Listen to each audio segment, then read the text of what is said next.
রাধে রাধে বন্ধুরা, আপনারা মেসেঞ্জারের chat history যে পিনটা জেনারেট করেছিলেন সেটাকে রিসেট করতে চান বা চেঞ্জ করতে চান, তাহলে এই ভিডিওটি শুধুমাত্র আপনারই জন্য। তো তার আগে বন্ধুরা, চ্যানেলে যদি নতুন হয়ে থাকেন তাহলে চ্যানেলটিকে সাবস্ক্রাইব করে বেল আইকনে অন্যটাকে অলে করে দিবেন। তাতে কি হবে, নতুন ভিডিওর নোটিফিকেশন সবার আগেই পেয়ে যাবেন। তো বন্ধুরা, অবশ্যই একটা লাইকও করে দিবেন। তো চলুন আজকের ভিডিওটা স্টার্ট করে নেওয়া যাক। তো দেখে নিন আপনাদের যে মেসেঞ্জারের চ্যাট হিস্ট্রি যে পিন জেনারেট করেছিলেন সেটাকে কিভাবে রিসেট করতে বা কিভাবে চেঞ্জ করতে।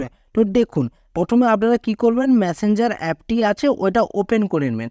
ওপেন করার পরই এখানে বাঁ দিকে এখানে তিনটার আগে টাচ করে দেবেন। টাচ করে দেওয়ার পর সেটিংস অপশানে আসবেন। সেটিংস অপশানে আসার পরই স্ক্রল ডাউন করে একটু নিচের দিকে নেমে আসবেন, প্রাইভেসি অ্যান্ড সেফটি। এবার কারো কারো ফোনে প্রাইভেসি থাকবে, আবার কারো কারো ফোনে প্রাইভেসি অ্যান্ড সেফটি, এই দুটো অপশানই থাকবে, ঠিক আছে। তো কোনো চিন্তা করার কারণে প্রাইভেসি অ্যান্ড সেফটিতে এখানে টাচ করে দেবেন। টাচ করে দেওয়ার পর এখানে কি দেখতে পাবেন, অনেক সেটিং থাকবে। তার মধ্যে দেখতে পাবেন end to end encrypted chat, এখানে টাচ করে দেবেন। টাচ করে দেওয়ার পর মেসেজ স্টোরেজে এখানে টাচ করে দেবেন।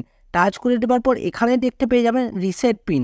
তো এখানে পিনে যদি টাচ করে দেন, তো এবার যদি এখানে আপনি যদি চান একটা নতুন পিনটাকে ক্রিয়েট করতে পারেন বা চেঞ্জও করে নিতে পারেন। সেটা কিভাবে, 1 2 3 4 5 6 এটা করে দেওয়ার পর আবার একটা কনফার্মেশন জানার জন্য ওই পিনটাই দিতে হবে। 1 2 3 4 5 6 পিনটা দিয়ে ক্রিয়েট করে দিলাম, ঠিক আছে। লোডিং হলো একটুক্ষণ। তো লোডিং হওয়ার পর পিন ক্রিয়েট, এরকম নতুনভাবে পিন ক্রিয়েট হয়ে গেল। তো আপনাদেরকে খুব সহজে একটা ছোট প্রসেসের মাধ্যমে দেখিয়ে দিলাম যে আপনাদের চ্যাট হিস্ট্রির যে পিনটা আছে সেটাকে কিভাবে রিসেট করবেন বা কিভাবে চেঞ্জ করবে। তো বন্ধুরা, ভিডিওটি যদি ভালো লেগে থাকে অবশ্যই লাইক করে দেবেন। চ্যানেলে যদি নতুন হয়ে থাকেন তাহলে চ্যানেলটিকে সাবস্ক্রাইব করে বেল আইকনে ঘন্টাটাকে অলে করে দেবেন। তাতে কি হবে, নতুন ভিডিওর নোটিফিকেশন সবার আগেই পেয়ে যাবেন। তো বন্ধুরা, ভালো থাকবেন, সুস্থ থাকবেন। দেখা হচ্ছে নতুন ভিডিওতে। রাধে রাধে।